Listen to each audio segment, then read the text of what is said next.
இப்போ முதல் திருக்குறள் அப்படின்னு எடுத்துக்கிட்டோம் அப்படின்னா, அகர முதல எழுத்தெல்லாம் ஆதி பகவன் முதற்றே உலகு.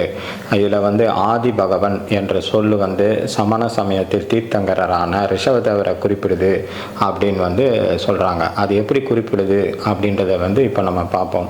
இந்தியாவில் 2 மதங்கள் கடவுள் இல்லை அப்படின்னு சொல்கிறாங்க. உலகத்தையும் உயிர்களையும் படைத்தது கடவுள் என்ற கோட்பாட்டை சமண மதமும் புத்த மதமும் ஏற்றுக்கொள்ள இல்லை. இந்த 2 மதங்களும் என்ன சொல்லுது அப்படின்னா, கர்ம வினையால் உயிர்கள் பிறக்குது. அப்படி பிறந்து அவைகள் தங்கள் கர்ம வினைகளை கழிக்கும் போது முக்தி என்ற மோட்சம் என்று சொல்லப்படக்கூடிய வீடு பேர் என்று சொல்லப்படக்கூடிய பரி நிர்வாண நிலையை அவைகள் அடைகிறது.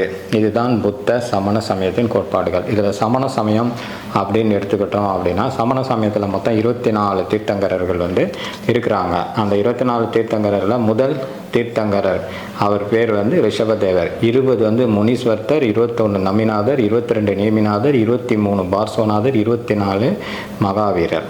இவங்க 24 தீர்த்தங்கரர். அந்த வரிசையில் இருக்கக்கூடிய முக்கியமான தீர்த்தங்கரர்கள் நம்ம இப்போ பார்த்தோம். முதல் தீர்த்தங்கரர் எடுத்துக்கிட்டோம் அப்படின்னா அவர் தான் ரிஷபதேவர். அவருடைய இன்னொரு பேர் ஆதி பகவன் அப்படின்னு சொல்கிறாங்க. இப்போ சமண சமயத்தை சார்ந்தவங்க என்ன சொல்கிறாங்க அப்படின்னா, சமண சமயத்தை தோற்றுவித்தவர் ரிஷபதேவர் அப்படின்னு சொல்கிறாங்க. சில பேர் என்ன சொல்கிறாங்க அப்படின்னா, சமண சமயத்தை தோற்றுவித்தவர் 23 பார்ஸ்வநாதர், அதனை பரப்பியவர் மகாவீரர் அப்படின்னு சொல்கிறாங்க. சில பேர் என்ன சொல்கிறாங்க, சமண சமயத்தை தோற்றுவித்தவர் மகாவீரர் அப்படின்னு சொல்கிறாங்க. ஆனால் சமண சமயத்தை சார்ந்தவர்களும் சமண சமய இலக்கியங்களும் என்ன சொல்லுது அப்படின்னா, சமண சமயத்தை தோற்றுவித்தவர் ரிஷபதேவர் முதல் தீர்த்தங்கரர் அப்படின்னு சொல்கிறாங்க. இப்போ அந்த முதல் தீர்த்தங்கரர் என்று சொல்லப்படக்கூடிய அந்த ரிஷபதேவர் எடுத்துக்கிட்டோம் அப்படின்னா, அவருடைய இன்னொரு பேர் தான் ஆதி பகவன். அதனால தான் ஆதி பகவான் என்ற இந்த பேரை திருக்குறள் குறிப்பிடுது அப்படின்னு சொல்கிறாங்க.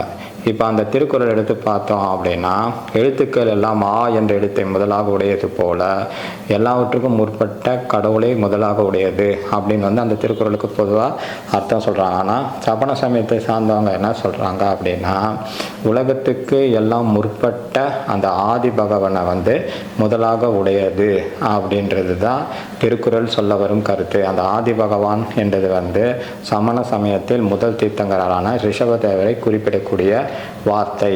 அதனால திருக்குறள் சமண சமயத்தை சார்ந்த நூல் அப்படின்னு சொல்லிட்டு சமண சமயத்தை சார்ந்தவர்கள் சொல்கிறார்கள்.